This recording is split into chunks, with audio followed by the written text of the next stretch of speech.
साथियों, welcome back. आप सभी लोगों का बहुत बहुत स्वागत है मेरे यूट्यूब चैनल पर। कैसे हैं सभी लोग? स्वस्थ होंगे और कंटिन्यूसली क्लास कर रहे हैं आप लोग।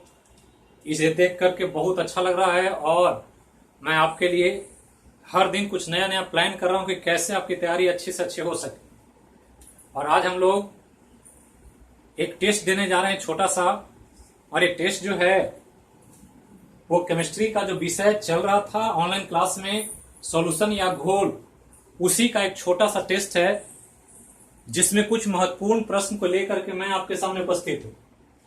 इतना क्वेश्चन आप अगर कर लेते हैं अपने से तो समझिए कि घोल से कोई भी प्रश्न आपसे नहीं छूटेगा और मुझे लगेगा कि आपकी तैयारी बहुत अच्छी है और जो मैंने कॉन्सेप्ट दिया है वो आप उसका पूरा भरपूर फायदा उठा सकते हैं। तो चलिए, पढ़ने का ही उद्देश्य है कि हम चीजों को समझें और हमसे कोई क्वेश्चन करे तो उसका हम पूरा कॉन्सेप्ट के साथ जवाब दे सकें। तो क्वेश्चन बनाना ही सबसे इंपॉर्टेंट पक्ष होता है पढ़ाई करने का, जो एग्जाम के पर्पस से हम लोग पढ़ रहे हैं।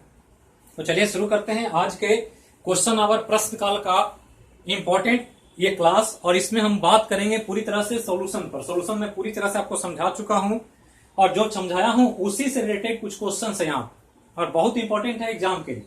तो चलिए, पहला क्वेश्चन आपके सामने यहाँ लिखा हुआ है। हमने लिखा है विलेय का कण सबसे छोटा किस घोल में होता है। एकदम क्वेश्चन को ध्यान से सुने। क्वेश्चन पर जब भी पढ़े, कोई भी क्वेश्चन एग्जाम में बैठे या नॉर्मली भी बनाएं, तो क्वेश्चन कंसंट्रेट होकर पढ़ें। थोड़ा सा भी आप कंसंट्रेशन नहीं रहेगा, एकाग्रता नहीं रहेगी, क्वेश्चन कुछ कहेगा, आप समझेंगे कुछ और परिणाम स्वरूप क्वेश्चन गलत हो जाएगा। तो क्वेश्चन को मैन्युअली ऑब्जर्व करें, ध्यान रखें, कंसंट्रेट होकर के।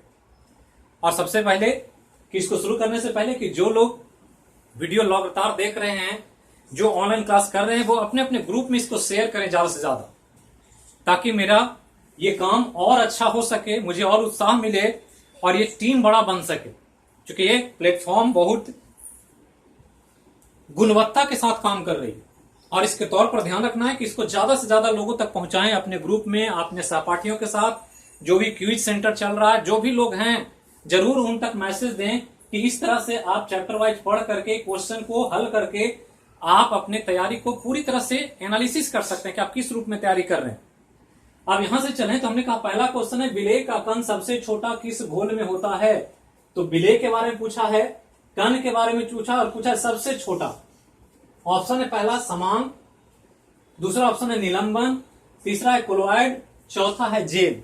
तो चार ऑप्शन है और चारों में कह रहा है विलेय का कण किसमें छोटा होगा। तो हमने पढ़ा है कि विलेय का कण सबसे छोटा जो होता है, किसी घोल की बात करें तो वो घोल कौन सा होगा, जल्दी से आप लोग आंसर कीजिए। तो ध्यान रखना है कि बिल्कुल कॉन्सेप्ट है यहां पर। निलंबन, कोलोइड और जेल, ये तीनों क्या है? ये तीनों विसमान घोल है, हेट्रोजीनियस सॉल्यूशन। और एक है यहां समान। हमने कहा था कि समान घोल में विलेय का कण सबसे छोटा होता है और घुलने के बाद वो कण दिखाई नहीं पड़ता। जिसका अगर कण की बात करें तो पहला ये क्वेश्चन है, और पहला में हमने कहा था कि समान घोल में विलेय का कण जो होता है वो 10 का पावर -8 सेंटीमीटर की रेंज में होता है। ये हमने बताया था समांग में। और विसमांग में हमने कहा था कि जब विसमांग होता है तो विसमांग में ये जो होता है 10 का पावर -5 सेंटीमीटर या इससे बड़ा होता है। तो ये तो बड़ा है विसमांग वाला, और समांग वाला सबसे छोटा, और इसीलिए दिखता नहीं है। तो आंसर क्या होगा? ये दो निलंबन, कोलोइड और जेल तीनों विसमांग, मतलब तीनों का कण समांग से बड़ा है। तो आपका आंसर क्या हो गया? तो पहला का आंसर हो गया ए।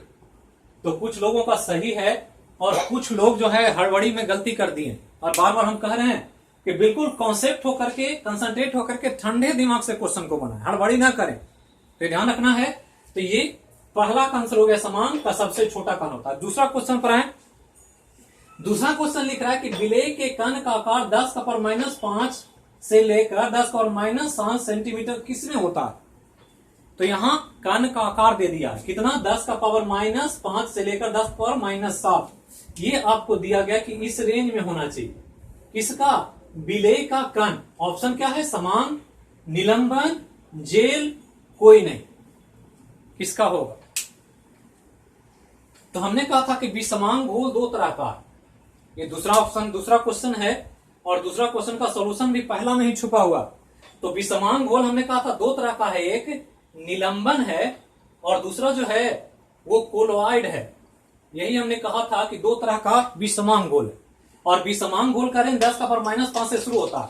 जब 10⁻⁵ सेंटीमीटर से बड़ा हो जाता है तो उसको निलंबन कहते हैं, और जब 10⁻⁵ सेंटीमीटर से लेकर 10⁻⁷ सेंटीमीटर के बीच होता है तो उसको कोलोइड कहते हैं।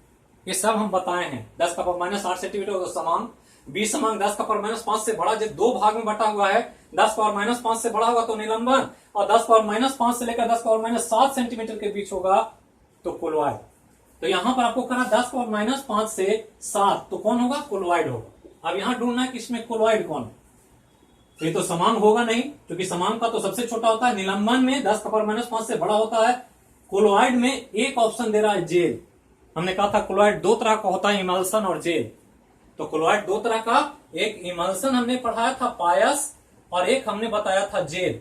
तो जेल ऑप्शन में है, मतलब आंसर क्या होगा? दूसरा होगा। तो ध्यान रखना है, दूसरा का आंसर क्या होगा? सी। तो सी जो है सही आंसर है, क्योंकि 10⁻⁵ से लेकर 10⁻⁷ सेंटीमीटर जेल का होगा। अब चलें तीसरा क्वेश्चन पर। क्वेश्चन बनाते रहें अपना अपना और लास्ट में आंसर करें, यह ध्यान रखना है। अब यहां ध्यान दें, तीसरा क्वेश्चन कहता है कि घोल में विलेय की मात्रा हमेशा होता है। विलेय की मात्रा घोल में हमेशा होता है। तो हमने बताया था, यहां तीसरा क्वेश्चन पर आ गए। ऑप्शन है ज्यादा, कम, समान या सभी। तो यहां पर तीसरा क्वेश्चन है, और तीसरा क्वेश्चन है विलेय के बारे में और घोल के बारे में। तो घोल क्या होता है? तो घोल हमने बताया था कि घोल जो होता है वो दो चीज से मिलकर बनता है, एक विलायक से और दूसरा विलेय से। यही दो चीज से घोल बनता है।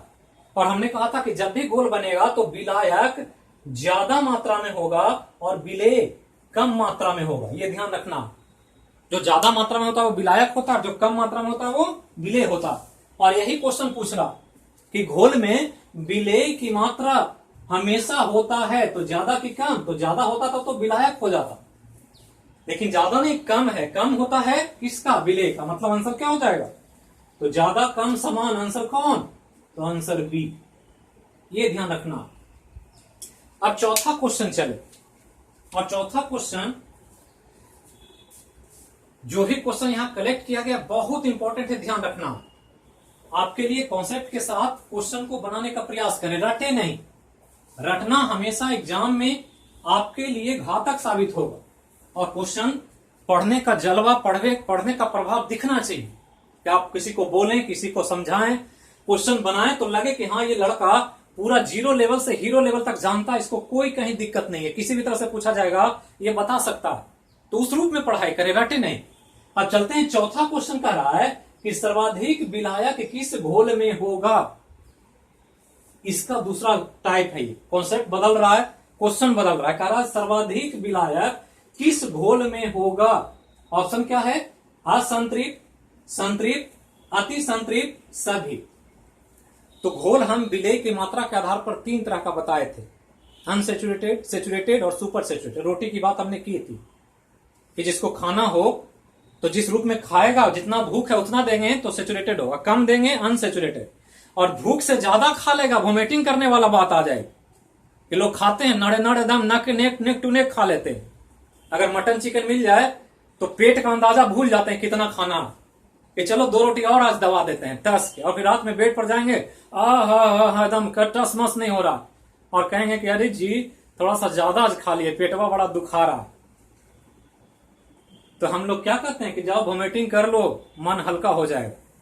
तो यही स्थिति यहां है कि सर्वाधिक विलायक किस घोल में होगा। तो अति संतृप्त, असंतृप्त, संतृप्त, अति संतृप्त। तो यहां हमने कहा था विलेय की मात्रा के आधार पर कि विलेय जो होता है, ये विलेय और विलायक दो चीज हम बिल्कुल कॉन्सेप्चुअली ध्यान रखना है, दो चीज है घोल में। और विलेय के आधार पर हमने बताया था कि विलेय सबसे ज्यादा होगा। अगर सबसे ज्यादा होगा तो विलेय सबसे ज्यादा होगा तो इसको कहेंगे अति संतृप्त। विलेय कम होगा तो कहेंगे अति संतृप्त, कहेंगे असंतृप्त। कम होगा तब, और अगर समान है, जितना चाहिए उतना मिला हुआ है, तो कहेंगे संतृप्त। यही है, ये विलेय की मात्रा। तो विलेय जितना होगा उसके हिसाब से विलायक क्या होगा, उल्टा होगा। अगर विलेय ज्यादा है तो विलायक क्या है, कम है। अगर विलेय कम है तो विलायक ज्यादा है। मतलब जिस घोल में विलेय ज्यादा होगा उसमें विलायक कम होगा, और जिसमें विलेय कम होगा उसमें विलायक ज्यादा होगा। तो आपको ये हमने बताया कि सबसे ज्यादा किसमें है, अति संतृप्त में विलेय है। ये विलेय के बारे में हमने लिखा है, ये ध्यान रखना। यहाँ विलायक की चर्चा नहीं, यहाँ विलेय का लिखा है सबसे ज्यादा अति संतृप्त, तो मतलब अति संतृप्त में विलायक क्या है, सबसे कम। और यहाँ क्या पूछ रहा है कि सर्वाधिक विलायक किसमें, सर्वाधिक पूछ रहा है। तो सर्वाधिक किसमें होगा, जिसमें विलेय सबसे कम होगा। तो सबसे कम किसमें होता है, असंतृप्त में होता है, जो पूरी तरह से अभी रोटी भूख नहीं मिटी है। तो असंतृप्त में सबसे कम विलेय है, इसलिए विलायक सबसे ज्यादा है। विलेय और विलायक उल्टा है। यहाँ पर विलेय ज्यादा होगा तो विलायक कम होगा, और विलायक ज्यादा होगा तो विलेय कम होगा। और ये ध्यान रखना है कि सर्वाधिक विलायक पूछ रहा है आपको, और सर्वाधिक विलायक के हिसाब से यहां जो होगा वो कौन होगा, तो जिसमें विलेय कम होगा। तो इसमें क्या होगा, असंतृप्त। इसी में विलेय सबसे कम है, इसलिए यहां पर विलायक की मात्रा क्या है, ज्यादा है। तो आंसर क्या हो जाएगा, असंतृप्त। अब यहां देखें पांचवा क्वेश्चन, बिल्कुल आसान है। कह रहा है घोल होता है, सॉल्यूशन होता है। ऑप्शन है तत्व है, यौगिक है, मिश्रण है या सभी। हमने बताया था शुरू में जब सॉल्यूशन शुरू किए थे कि कोई भी सॉल्यूशन क्या होता, तो हमने कहा था सॉल्यूशन में दो या दो से अधिक चीज को मिलाते हैं। नींबू, पानी और चीनी, तीन चीज को मिलाया तो शरबत बन गया। मिक्सचर हमने कहा था कि दालमोट बिकता है, तरह तरह के भुजिया बिकता है, उसमें कोई फॉर्मूला नहीं, वो मिक्स करके बनाते हैं। तो वो क्या है, ना तो तत्व है ना यौगिक है, वो क्या है, मिश्रण है। क्योंकि यहाँ कोई फॉर्मूला नहीं है बनाने का, आपको जैसा मन वैसा शरबत बनाए, जिनको जैसा टेस्ट वैसा बना। तो जब जिस रूप में आप चाहे बना लें तो वो क्या हो जाएगा, तो उसका जो ऑप्शन होगा वो तत्व नहीं है, यौगिक नहीं है, क्या है, मिश्रण है। तो जब भी घोल होगा वो क्या होगा, एक प्रकार का मिश्रण होगा। अब आगे चलते हैं, छठा क्वेश्चन। पनीर बहुत खाते हैं हम लोग, दूध का एक इंपॉर्टेंट प्रोडक्ट है, और उसी के बारे में पूछा, एग्जाम में भी पूछता कि पनीर किस प्रकार का घोल है। तो ये हमने पढ़ा था कि पनीर एक घोल है। ऑप्शन क्या है, निलंबन है, पायस है, जेल है या समान घोल है। तो पनीर क्या है, याद रखें, पूछेगा एग्जाम में। हम बार बार कहते हैं जो खाते हैं, जो करते हैं, जो हम जीवन में काम करते हैं, वही एग्जाम में पूछता। तो पनीर किस प्रकार का घोल है, निलंबन है कि पायस है कि जेल है कि क्या है, तो इसको समझना। तो यहां हमने कहा था कि पनीर एक कोलोइड है। पनीर क्या है, ये हो गया छठा क्वेश्चन। और पनीर के बारे में हमने कहा था क्या है, तो यह एक कोलोइड है। और कोलोइड कैसा, जिसमें विलायक और विलेय है, ये हमने कहा था। तो विलायक और विलेय है, और हमने कहा था कि विलायक यहां ठोस होता है और विलेय यहां द्रव होता है। तो पनीर में ज्यादा चीज सॉलिड होता है, उसमें पानी वगैरह थोड़ा बहुत रहता है, कुछ एसिड्स भी रहते हैं। क्योंकि देखते होंगे पनीर खाने में खट्टा लगता है, क्यों, क्योंकि उसमें एसिड होता है, क्योंकि दूध में एसिड बनता है जब फर्मेंटेशन होता है। तो ये ध्यान रखना है, विलायक ठोस हो और विलेय द्रव हो, तो ऐसे क्लोराइड को क्या नाम दिए थे, तो ऐसे क्लोराइड को हम लोग नाम दिए थे जेल। That is called paneer. न निलंबन है, न पायस है, न जेल है। निलंबन किसको कहते हैं, तो जिसमें कण तैरता हुआ दिखता है, जैसे तालाब का जल, धुआं, ये सब निलंबन है। पायस जिसमें विलायक और विलेय दोनों द्रव हो, जैसे हमने दूध का नाम लिया था, पेंट का नाम लिया था, तो इसमें सब कुछ लिक्विड ही होता है, सॉलिड नहीं होता। लेकिन पनीर में ज्यादा सॉलिड होता है, लिक्विड कम होता है, और इसलिए इसको हम क्या मानते हैं, जेल मानते हैं। तो छठा आंसर हो गया जेल। तो छठा का ध्यान रखना, क्या आंसर, जेल। अब सातवां कहता है कि मिश्र धातु किस प्रकार का घोल है, एलोआ। ये भी हम चर्चा किए थे जब क्लास हम आपको समझा रहे थे। तो मिश्र धातु क्या है, इसको थोड़ा सा यहां पर समझ लेना। एलोआय और एलोआय मिश्र धातु का मतलब ही होता है धातुओं का मिश्रण। दो या दो से अधिक मेटल अगर मिल जाए आपस में तो वो मिश्रण ही होता है, कभी भी यौगिक नहीं बन सकता है। कोई बता सकते हैं कि धातु और धातु यौगिक नहीं बनाते हैं, क्यों? कोई एनीबॉडी जो देख रहे हैं वो आंसर कीजिए। धातु और धातु कभी भी यौगिक नहीं बनाते हैं, क्यों पूछता है एग्जाम में? क्योंकि धातु धातु के बीच रिएक्शन नहीं होता, कभी भी दो मेटल आपस में रिएक्शन नहीं करे। वो साथ रह सकता है, और साथ रह रहा है मतलब मिश्रण, रिएक्शन हो जाएगा तो फिर कंपाउंड बन जाएगा, लेकिन रिएक्शन होता ही नहीं। क्यों नहीं होता वो हम लोग आगे के दूसरे टॉपिक में देखेंगे। यहां पर चलें तो मिश्र धातु की बात कर रहा, और मिश्र धातु का एक एग्जाम्पल हम ले रहे हैं, क्वेश्चन नंबर 7 है, और ले रहे हैं हम पीतल। पीतल मतलब ब्रास। ब्रास हम लोग जीवन में यूज करते हैं, इसीलिए एग्जाम में पूछता है पीतल। पीतल के बर्तन, पीतल के बहुत सारे सामान मिलते हैं। तो पीतल किससे बनता है? तो पीतल बनता है तांबा से, और तांबा के साथ साथ जस्ता से। कॉपर और जिंक को मिला देते हैं तो ये पीतल बन जाता है। ये पूछता है एग्जाम में कि पीतल में होता क्या क्या। तो पीतल में कॉपर होता है, तांबा, और जस्ता होता है जिंक, Zn। तो कॉपर और जिंक को मिला देंगे, ब्रास बन जाएगा। एक मिश्र धातु जो कि रिएक्शन नहीं किया, साथ साथ दोनों रहता है, कंपाउंड नहीं बनाया। अब यहां ध्यान दें, हमने पढ़ा है, आप पढ़े होंगे कहीं ना कहीं, कि कोई भी धातु ठोस होता है तो ये भी ठोस और ये भी ठोस, ये दोनों ठोस है, द्रव और गैस यहां कोई नहीं। तो कहता है मिश्र धातु किस प्रकार का घोल है? ऑप्शन क्या है? द्रव में ठोस का घोल, पहला ऑप्शन, ठोस में द्रव का घोल, तीसरा ऑप्शन ठोस में ठोस का घोल, और चौथा कोई नहीं। तो यहां देख रहे हैं कि दोनों जो है क्या है? ठोस है। तो एक ठोस में दूसरा ठोस मिला हुआ, और इसलिए कहेंगे क्या है ये? ठोस में ठोस का घोल। आंसर क्या हो गया? तो आंसर हो गया सी। सबका सी नहीं ना है जी, ए सी बी ए सी सी सी, ये ध्यान रखना है। अब यहां पर 8वां क्वेश्चन की तरफ चलते हैं, और 8वां क्वेश्चन कर रहा है कि हाइड्रोजन का अवशोषक कौन है? तो ये भी कॉन्सेप्चुअल सवाल कि हाइड्रोजन को कौन एब्जॉर्ब कर लेता है। जैसे पानी को कपड़ा रखें तो पानी उसको सक करता है, ब्लॉटिंग पेपर इंक पर डाल दें तो इंक को ब्लॉटिंग पेपर खींच लेता है, सक करने की क्षमता है। नमक को जोक पर डालते हैं तो नमक जोक के अंदर से ब्लड को खींच कर बाहर कर लेता है, क्योंकि एब्जॉर्ब करता है ब्लड को। तो वही क्वेश्चन है यहां, एब्जॉर्ब किसको करना है? हाइड्रोजन को। तो कर हाइड्रोजन का अवशोषक कौन है? ऑप्शन है थैलियम, प्लेटिनम, प्लेडियम, कोई नहीं। तो ये बिल्कुल याद करना है, केमिस्ट्री का एक इंपॉर्टेंट पॉइंट है। और ये जो पॉइंट दिया गया है ये एक घोल से दिया गया है। घोल कौन सा? तो क्वेश्चन 8वां है, और घोल है एक जिसको हम ठोस में गैस का घोल कहते हैं। ठोस में गैस का घोल, यही एग्जाम्पल है, और इसी के तौर पर आपसे पूछा गया। ठोस है और उसमें गैस घुला हुआ, तो यही एग्जाम्पल है। ठोस कौन है? तो प्लेडियम है, पीडी। ये धातु है, हमने अभी कहा कि धातु कोई भी होगा वो ठोस ही होगा। कोई भी मेटल, मरकरी को छोड़कर सब ठोस होता है। एक पारा जो है लिक्विड है, जो थर्मामीटर में होता है, बाकी सभी ठोस होते हैं। तो ये भी प्लेडियम मेटल है, इसलिए भी ठोस है। और इसमें जुड़ा हुआ कौन है? हाइड्रोजन।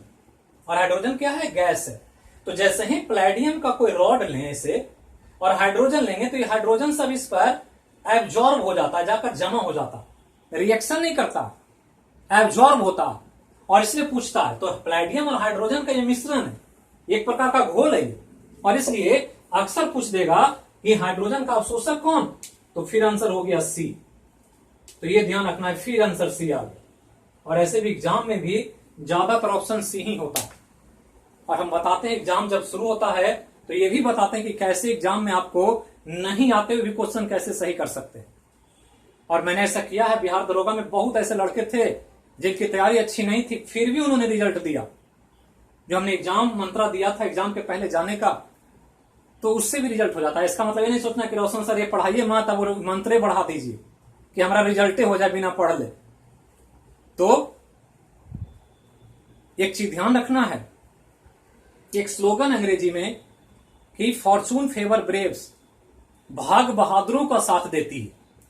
आप मेहनत करेंगे तो भाग भी आपके साथ चलेगा। आप मेहनत नहीं करेंगे तो ट्रिक से, तुक्का से, रट करके एग्जाम में नहीं होगा। तुक्का से आप 5-10 सवाल बना सकते हैं। ये नहीं कि 100 सवाल में स्कोर होता है तो 50 सवाल आप इसी मंत्र से बना दें। मंत्र है फंसने के लिए, कि जहां फंस गया स्टूडेंट, 2-4 क्वेश्चन पर बाउंड्री पर फंसा हुआ है, तो वो हम पार करा देंगे, आप जंप कर जाएंगे, इतना हम अनुभव के साथ आपको बता सकते। लेकिन उसके लिए आपको एक लेवल तक पहुंचना पड़ेगा पढ़ाई करके। तो ये ध्यान रखना है कि ये प्लेडियम जो है हाइड्रोजन का अवशोषक है, थैलियम किसका हाइड्रोजन अवशोषक है? तो थैलियम जो होता है पारा का अवशोषक होता है। तो ये भी ध्यान रखना है कि थैलियम पारा को अब्जॉर्ब करता है। ये भी हम पढ़ेंगे जब आगे चैप्टर आएगा। तो ये हो गया 8वां नंबर। अब 9वां नंबर क्या कहता है, जो डिफिनेशन से संबंधित ऑब्जेक्टिव है।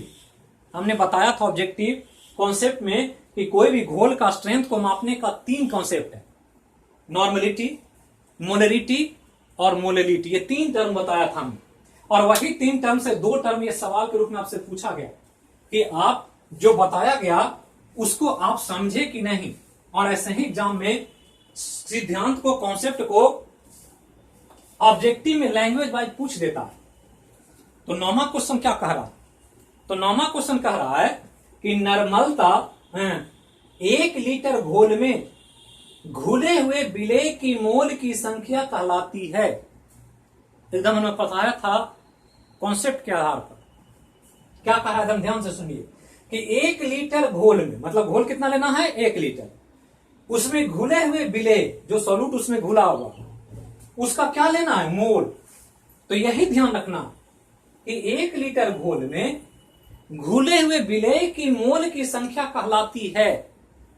तो हमने कहा था कि जब भी आप स्ट्रेंथ निकालते हैं तो 1 लीटर में निकालते हैं, और 1 लीटर में अगर मोल निकाल देंगे तो ऑप्शन क्या दिया है, नॉर्मलता, मोललता, मोलरता, कोई नहीं।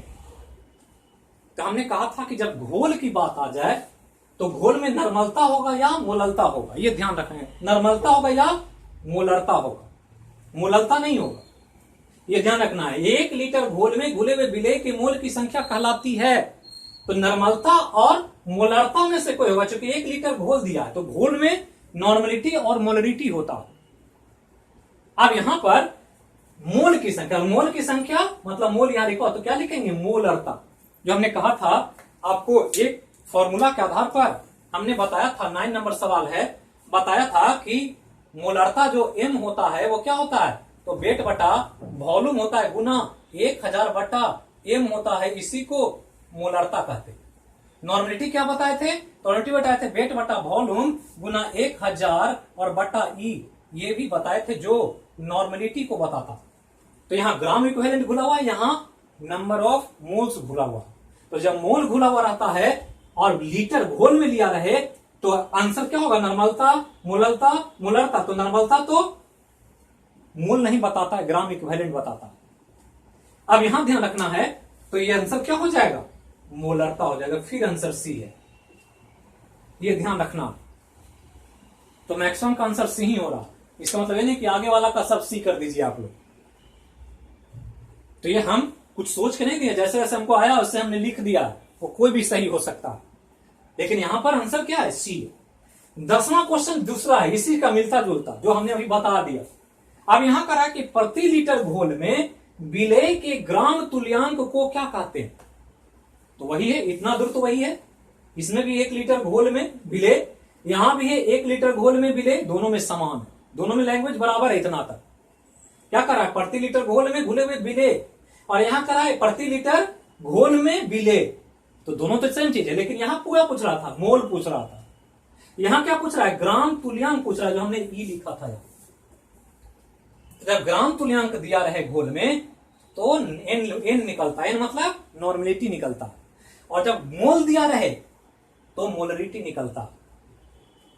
तो मोल था तो मोलरता निकला, और ग्राम इक्विवेलेंट है इसलिए क्या निकलेगा, नॉर्मलता, मोललता, मोलरता, कोई नहीं। तो क्या आंसर होगा, तो नॉर्मलिटी को हिंदी में नॉर्मलता कहते हैं, क्योंकि ग्राम तुल्यांक है। इस पर ध्यान देना, यहां ग्राम तुल्यांक पूछ रहा आपसे, और ग्राम तुल्यांक को जब कैलकुलेट करेंगे 1 लीटर घोल में तो आंसर क्या हो जाएगा, नॉर्मलता हो जाएगा। तो बाबू देखिए यहां पर सी नहीं हुआ, ए हो गया।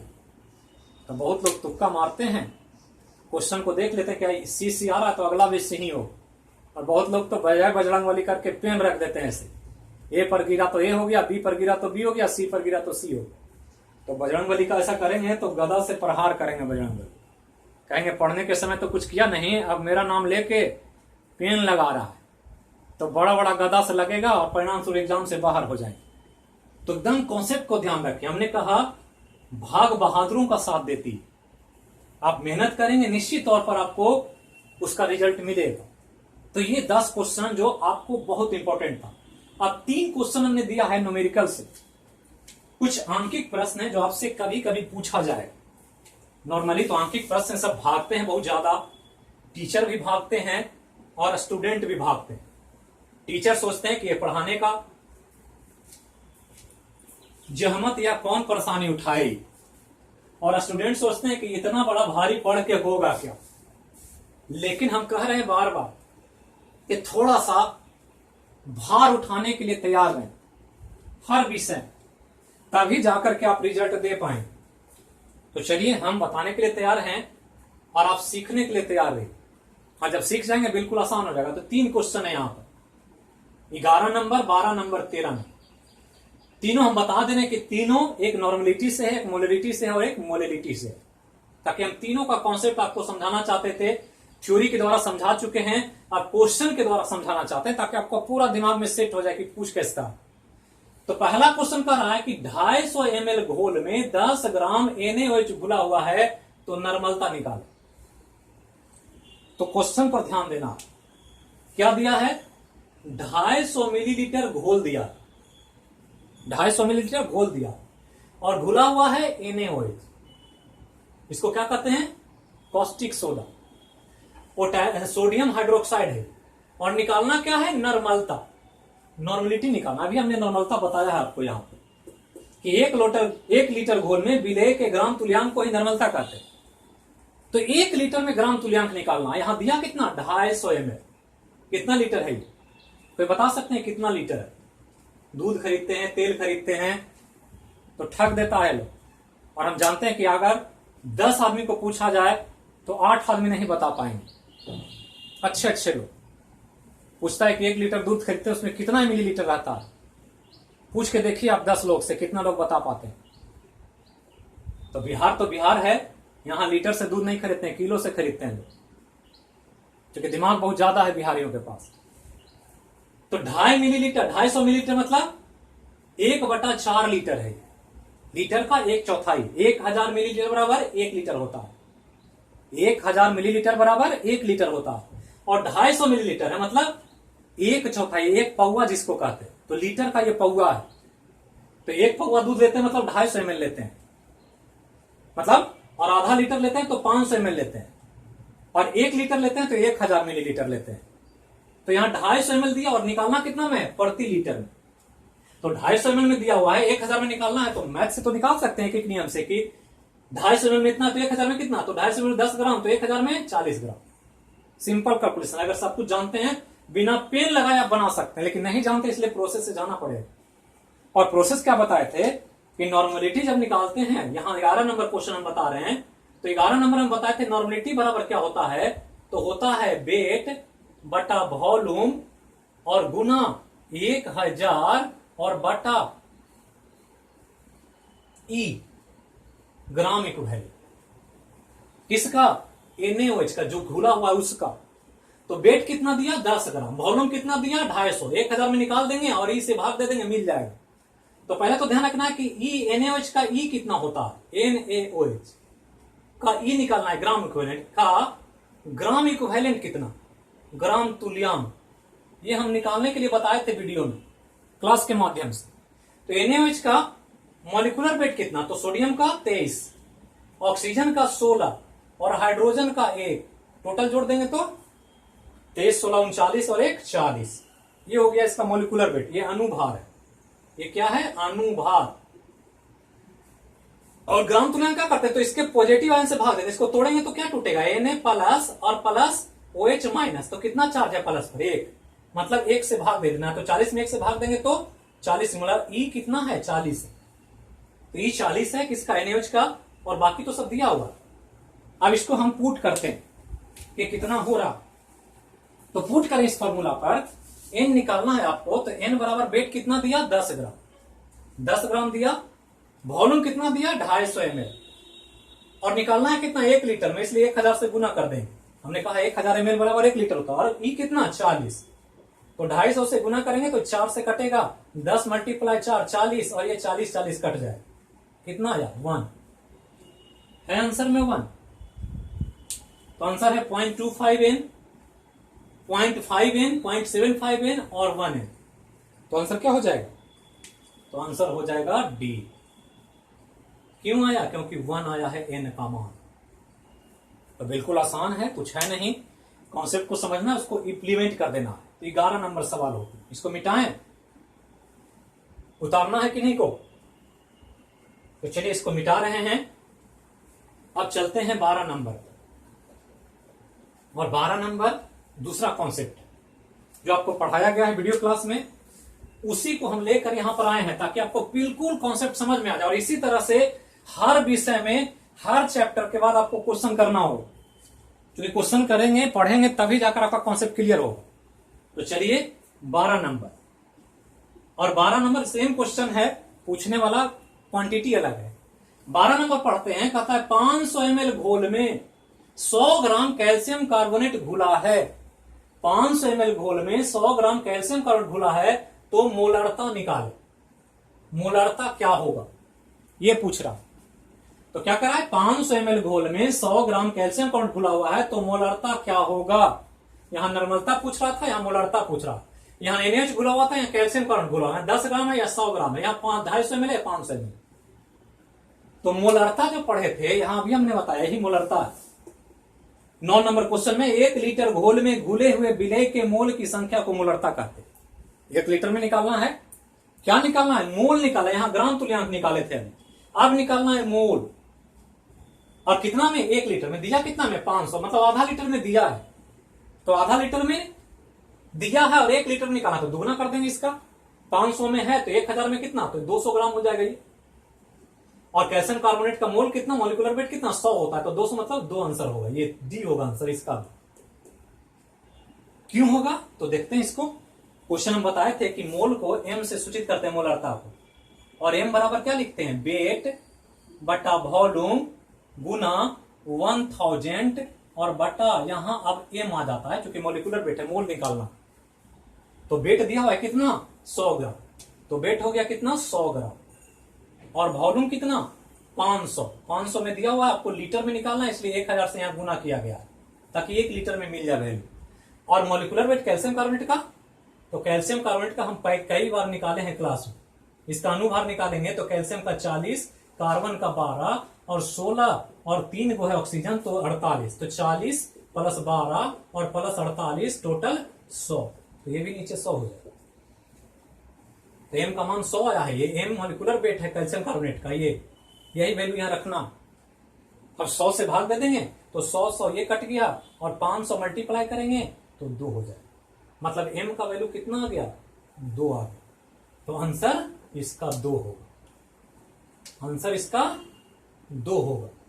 ऑप्शन था 0.5, 1, 1.5, 1.5 और 2, तो कितना?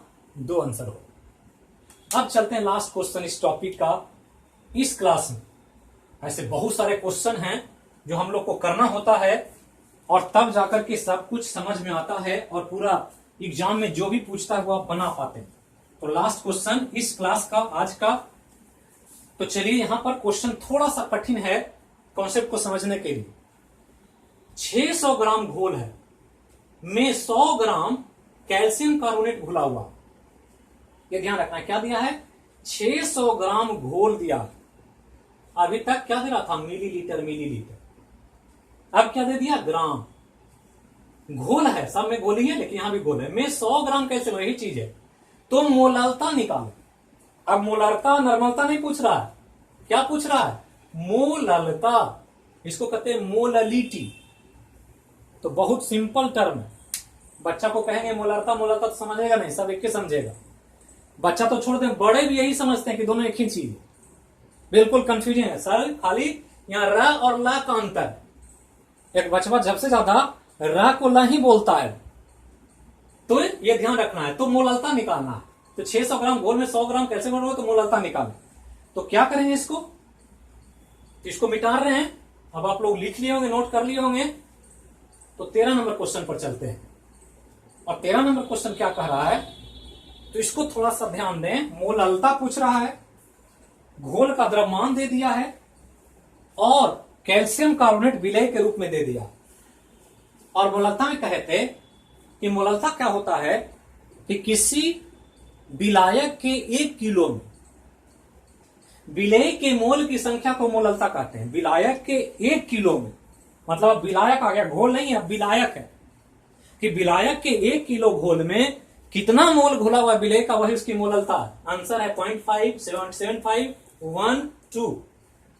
तो मोललता के लिए फॉर्मूला आपको बताया गया था। जो नहीं देखे हैं, वीडियो पहली बार देख रहे हैं, ऑनलाइन क्लास में पहली बार अपीयर हुए हैं, वो पिछला वीडियो जाकर देखेंगे केमिस्ट्री का, सिस्टमेटिकली सब प्ले लिस्ट में है, तो वहां आपको समझ में आ जाएगा कि कैसे मोललता निकालना होता।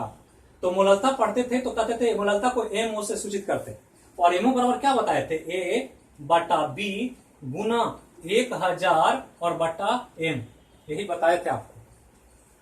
जहां ए क्या है, ए क्या है, ए है विलेय का द्रव्यमान, विलेय का द्रव्यमान। बी क्या है, विलायक का द्रव्यमान, विलायक का द्रव्यमान। और एम क्या है, तो विलेय का अनुभार है। ये सब बताया हुआ है, लेकिन चूंकि यहां समझने के लिए है इसलिए हम फिर से यहां पर लिख रहे हैं। तो विलेय का भार ए है, विलायक का भार बी है, और एम जो है विलेय का अनुभार है, ये एम। तो तीनों चीज तो दिया हुआ आपको, दिया क्या, 600 ग्राम घोल दे दिया, और उसमें विलेय कितना, 100 ग्राम। तो 600 ग्राम घोल है, 100 ग्राम घुला हुआ ये, तो विलायक कितना, घोल बराबर क्या होता है, घोल बराबर विलायक और प्लस विलेय। ये तो कई बार बता चुके, घोल बराबर विलायक प्लस विलेय। घोल दिया कितना, 600 ग्राम, 600 ग्राम घोल दे दिया। विलायक आपको पता नहीं है, लेकिन विलेय पता है 100 ग्राम, ये दिया है ना 100 ग्राम। तो विलायक कितना, विलायक को x मान लेते हैं, विलायक के लिख देते हैं। तो विलायक बराबर कितना, तो विलायक बराबर निकाले, तो हम समझने के लिए लिख रहे हैं, तो समझ जाएंगे तो बिल्कुल आप आसानी से निकाल देंगे। तो 600 माइनस 100 कितना, 500। ये 500 ग्राम विलायक है, और 500 ग्राम में 100 ग्राम घुला हुआ, ये समझना था। यही क्वेश्चन का कॉन्सेप्ट था, इसलिए हमने ये दिया था आपको कि समझने के लिए। तो विलायक कितना है, 500 ग्राम। अब 500 ग्राम में 100 घुला हुआ, तो 1000 में कितना, तो सब कुछ हो गया, वैल्यू रख दीजिए, निकल जाएगा के मोलिटी का मान क्या है। तो बिल्कुल आसान है। अब इसको हम पुट कर रहे हैं, इसको मिटाते हैं, मिटाए ना, तो चलिए इसको मिटा रहे हैं। अब वैल्यू रख दीजिए, मतलब अब विलायक कितना हो गया, 500 ग्राम, विलेय कितना, 100 ग्राम। बाकी तो कुछ है नहीं, बाकी तो सब कुछ निकालना है। तो आंसर आपको निकाल देना है। एमओ बराबर, तो एमओ बराबर लिखेंगे, तो ए विलायक, ए विलेय है, ये विलेय कितना है, 100 ग्राम, विलेय 100 ग्राम। विलायक कितना, तो ये 600 ग्राम घोल था, 100 ग्राम निकल गया बाहर, तो बचा कितना, 500। तो 500 ग्राम विलायक है, ये भी ग्राम में है, गुना 1000 ग्राम ये है, और बटा एम कितना, कैल्शियम कार्बोनेट निकाले थे, कैल्शियम कार्बोनेट का अनुभार कितना, तो 100 अभी निकाले थे ना जोड़ के सबको। इसके पहले क्लास में भी, क्वेश्चन में भी यही है, अभी नोट जोड़े थे 100, तो 100 रख देते हैं इसको। तो अब काटिए इसको, ये भी तो 2 ही आ रहा है, तो एम ओ बराबर कितना, 2। तो आंसर हो गया डी। तो देखा आपने क्वेश्चन का जलवा, क्वेश्चन का प्रभाव, कैसे पढ़ते हैं, कैसे सोचते हैं, कैसे थिंक करते हैं, क्वेश्चन को कैसे इंप्लीमेंट करते हैं, क्वेश्चन पर कैसे पढ़े हुए चीजों को लागू करते हैं। पढ़ना काफी नहीं है, उसको थिंक करना बहुत जरूरी है। और बाकी तो एग्जाम कैसे पास करेंगे, अगर आप पढ़कर ये आप आश्वस्त करें, हमको गारंटी दें कि सर हम जो क्वेश्चन आप देते हैं उसमें 60-70% हम बना लेते हैं, तो हम आपको गारंटी देते हैं कि आपका रिजल्ट, जिस एग्जाम में बैठेंगे, मैं आपका गारंटी देता हूं कि एग्जाम में निश्चित रिजल्ट होगा। 70% जो भी क्वेश्चन दिया जाता है उसको बनाएं। और बहुत जल्दी ही क्वेश्चन का एक नया सीरीज हम शुरू करने जा रहे हैं, जब क्लासेज रेगुलर हो जाएगा। जो हमने कहा था पेड कोर्स आने वाला बहुत जल्दी, तो अब जैसे हम 2 क्लास देंगे पेड कोर्स में, तो बायो का क्लास मान लिया होगा तो पर डे चलेगा। जो 1-1.5 महीने का कोर्स होगा, बहुत नॉमिनल फी पर जो मेंटेनेंस कॉस्ट लगता है, जो टेक्निकल खर्च है, इंटरनेट का चार्जेज है, ये सब मिला करके बहुत छोटा सा चार्ज रखा जाएगा और सिस्टमेटिकली आपको 2 क्लास पर डे मिलेगा, एक मॉर्निंग में एक इवनिंग में, और टेस्ट सीरीज रात में मिलेगा 9 बजे के बाद। तो उस रूट पे सब चीज प्रिपरेशन चल रहा है। और याद रखना है कि इंडिपेंडेंस डे आने वाला है, तो इसी समय हम लोग इस कोरोना काल से बाहर निकल करके, लॉकडाउन से बाहर आकर के अपने तैयारी को एक नए सिरे से प्रारूप, एक रोड मैप बना करके शुरू करने जा रहे हैं। तो चलिए फिर मिलेंगे हम लोग अगले क्लास में अगले विषय के साथ। तो जहां रहें, स्वस्थ रहें, सुरक्षित रहें। एक बार सब लोग बोलिए दिल से, जय हो मैया की।